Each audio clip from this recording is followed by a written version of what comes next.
인간이 섹스를 하게 된 이유는 기생충 때문입니다. 사랑도 아니고 번식도 아니에요. 기생충이요. 이상한 소리 같죠? 근데 이게 생물학에서 제일 오래된 수수께끼 중 하나의 답입니다. 왜냐면 섹스는 원래 말이 안 되는 방식이거든요. 그리고 이 얘기 끝에서 당신은 엄마라는 단어를 다시 보게 될 거예요. 자, 이상한 얘기부터 하나 할게요. 섹스는 손해예요. 그것도 할수록. 세균이나 아메바 같은 애들은 혼자 몸을 쪼개서 새끼를 칩니다. 무성생식이라고 하죠. 얘는 짝을 찾을 필요가 없어요. 기다릴 필요도 경쟁할 필요도 없고요.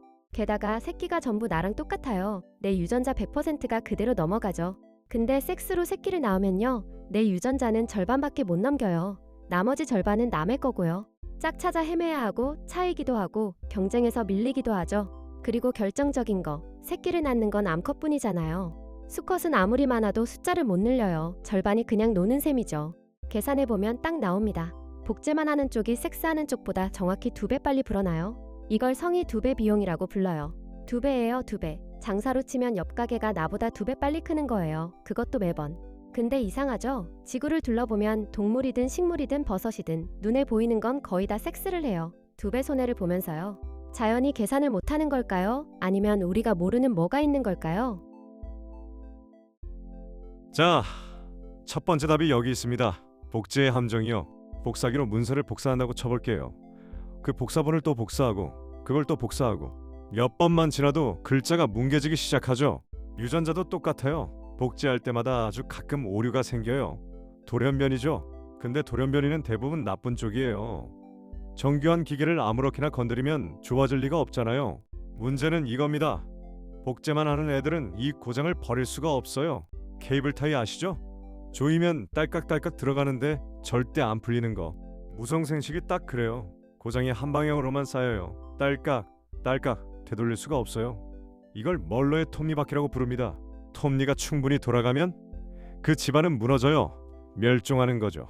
실제로 복제만 하는 애들은 대부분 오래 못 갑니다. 진화의 나무에서 끝까지 잠깐 매달렸다가 툭 끊어져요. 그럼 섹스는 뭐가 다를까요? 아빠 유전자 절반, 엄마 유전자 절반을 섞어요. 운이 좋으면 내고장 난 부분을 상대의 멀쩡한 걸로 덮을 수 있죠. 쌓이기만 하던 톱니바퀴를 거꾸로 돌릴 수 있게 된 거예요. 그러니까 섹스는 번식 방법이기 전에 유전자 청소기였던 겁니다. 2배 손해를 감수할 이유가 생긴 거죠.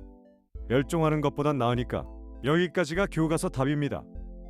근데 이걸로 설명 안 되는 게 하나 있어요. 청소가 목적이면 가끔만 해도 되잖아요. 수백 세대에 한 번쯤. 왜 지구 생물들은 매 세대 한 번도 안 거르고 지금 이 순간까지 섰고 있을까요? 답은 당신 몸속에 있습니다. 지금 이 순간에도 당신을 노리는 것들이 있어요. 세균, 바이러스, 기생충. 얘는 당신 세포 안으로 들어오려고 합니다. 근데 아무데나 못 들어와요. 열쇠가 있어야 하거든요.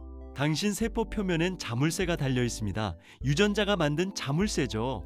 기생충은 거기 맞는 열쇠를 깎아요. 문제는 속도입니다. 당신은 한 세대가 20-30년이에요. 근데 세균은 20분이면 한 세대가 지나갑니다. 당신이 수만 번 쉬는 동안 저쪽은 수십 세대를 진화하는 거예요. 당신이 평생 자물쇠 하나로 버틴다? 결과는 뻔합니다. 언젠간 뚫려요. 그럼 어떻게 해야 될까요? 자물쇠를 바꾸는 겁니다. 매 세대에 통째로. 아빠 자물쇠 절반, 엄마 자물쇠 절반 섞어서 세상에 없던 조합을 만들어요. 기생충이 힘들게 깎아놓은 열쇠가 다음 세대엔 안 맞게 되는 거죠. 그게 섹스입니다. 섹스는 번식 방법이 아니라 자물쇠 교체 장치였어요. 이걸 붉은 여왕 가설이라고 부릅니다. 거울나라의 앨리스에서 따온 이름이에요. 앨리스가 붉은 여왕이랑 죽어라 달리는데 아무리 달려도 풍경이 그대로예요. 앨리스가 묻죠. 왜 제자리죠? 여왕이 답합니다. 여기서는 제자리에 있으려면 죽어라 달려야 한다. 기생충하고 우리가 딱 그 상태입니다. 둘 다 미친 듯이 진화하는데 아무도 못 이겨요. 그냥 제자리를 지킬 뿐이죠. 증거도 있어요. 뉴질랜드에 사는 어떤 민물 달팽이는 복제도 하고 섹스도 할 수 있습니다. 둘 다 돼요. 연구자들이 이 달팽이를 호수마다 뒤졌어요. 기생충이 별로 없는 물에선 복제만 합니다. 2배 이득인데 굳이 섹스할 이유가 없죠. 근데 기생충이 우글거리는 물에선 섹스를 해요. 2배 손해를 보면서까지. 달팽이가 계산기를 두드린 게 아닙니다. 복제만 하던 놈들은 전부 기생충한테 당해서 사라진 거예요. 남은 게 섹스하는 놈들 뿐이었던 거고요. 자, 이제 섹스의 이유는 풀렸습니다. 기생충을 피하려고 매 세대 유전자를 섞는다. 근데 여기서 인간이 이상해집니다. 인간은 이 규칙을 깨버렸거든요. 개를 키워보신 분들은 아실 거예요. 암컷은 1년에 2번쯤 발정기가 옵니다. 그때만 짝짓기를 해요. 사슴은 가을에만, 고양이는 봄에, 대부분의 포유류가 그렇습니다. 발정기가 아니면요, 관심도 없어요. 쳐다도 안 봅니다. 그리고 발정기가 오면 암컷은 대놓고 신호를 보냅니다. 냄새로, 소리로, 몸 색깔로. 지금이야 라고요. 개코 원숭이 같은 애들은 엉덩이가 빨갛게 부어오릅니다. 수십 미터 밖에서도 보여요. 숨길 생각이 아예 없는 거죠.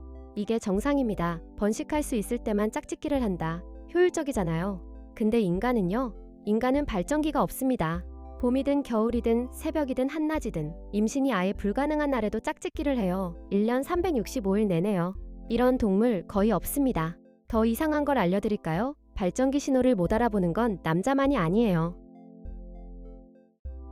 여성의 몸은 한 달에 한 번 배란을 합니다. 임신이 가능한 날이 며칠 있어요.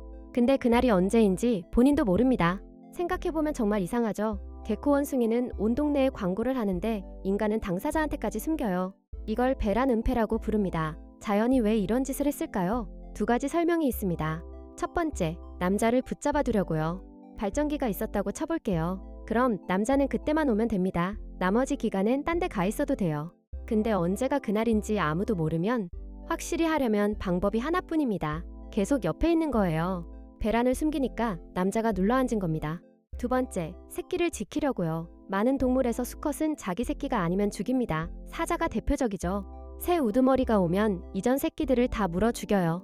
근데 누가 아버지인지 아무도 확신을 못하면 아무도 못 건드립니다. 내 아이일 수도 있으니까요. 학계는 아직 어느 쪽인지 결론을 못 냈어요. 둘 다일 수도 있고요. 근데 결과는 똑같았습니다.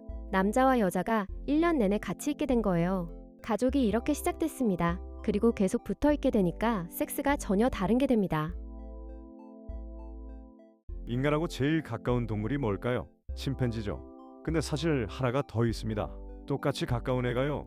콩고강 건너편에만 사는 보노보입니다. 침팬지랑 형제뻘인데 성격이 정반대예요. 침팬지 무리는 살벌합니다. 수컷이 서열로 지배하고 옆무리랑 전쟁도 해요.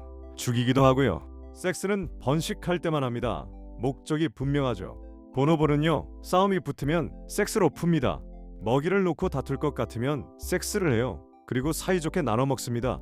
낯선 무리를 만나도 싸우지 않아요. 섹스하고 지나갑니다. 반갑다는 인사도 섹스로 합니다. 번식이랑 아무 상관이 없어요. 임신 안 되는 상대끼리도 하니까요. 보노보한테 섹스는 말입니다. 우리 괜찮아 라고 하는 말이요. 그래서 학자들이 그럽니다. 인간 안엔 침팬지도 있고 보노보도 있다고요. 인간도 같은 길을 갔습니다. 발정기를 잃은 대신 섹스가 유대의 언어가 됐죠. 그리고 그 유대는 몸에 흔적을 남깁니다. 진짜로요. 그 얘기를 하기 전에 우리 몸이 어떻게 갈라지는지 잠깐 볼게요. 놀라실 겁니다. 우리는 전부 여자로 시작해요. 태아의 기본 설계도가 여성이거든요. 그러다 임신 7주쯤 스위치 하나가 켜집니다. Y 염색체에 있는 SRY라는 유전자예요. 이게 켜지면 남성 호르몬이 쏟아지고 그때부터 남자로 바뀝니다. 이 스위치가 안 켜지면요, 유전자가 XY라도 여성의 몸으로 자랍니다. 남자한테 젖꼭지가 있는 것도 이 때문이에요. 젖꼭지는 남녀가 갈리기 전에 이미 만들어지거든요. 그래서 그냥 남아있는 거죠. 남자랑 여자는 다른 종이 아닙니다. 같은 설계도에서 나온 2개의 판본이에요. 자, 이제 약속했던 얘기입니다. 임신을 하면 엄마랑 아기는 태반으로 연결됩니다. 영양분이 오가고 산소가 오가죠. 그런데 그것만 오가는 게 아니었어요. 아기의 세포가 태반을 건너 엄마 몸으로 넘어갑니다. 그리고 그 세포들은 안 떠나요. 출산하고 10년, 20년, 30년이 지난 뒤에도 엄마 몸에서 아이의 세포가 발견됩니다. 심장에서, 간에서, 그리고 뇌에서요. 아들을 낳은 어머니의 뇌를 검사하면 남성 DNA가 나옵니다. 수십 년이 지나도요. 이걸 미세 키메리즘이라고 부릅니다. 게다가 한 연구에서는 이런 게 나왔어요. 그 세포가 많은 어머니일수록 알츠하이머가 적었습니다. 아이가 엄마의 뇌를 지키고 있었을지도 모른다는 거죠. 엄마가 아이를 품는다는 말 비유인 줄 아셨죠? 아니에요. 문자 그대로 평생 몸에 지니고 사는 겁니다. 정리해볼게요. 기생충을 피하려고 시작한 유전자 섞기가 발정기를 지웠고 가족을 만들었고 결국 엄마의 뇌에 아이를 새겼습니다. 자, 질문 하나 드릴게요. 우리가 사랑이라고 부르는 거요. 그거 진아가 만들어낸 정교한 착각일까요? 아니면 진아로도 설명이 안 되는 무언가일까요? 1번 착각이다. 2번 그 이상이다. 당신은 어느 쪽입니까? 댓글로 알려주세요.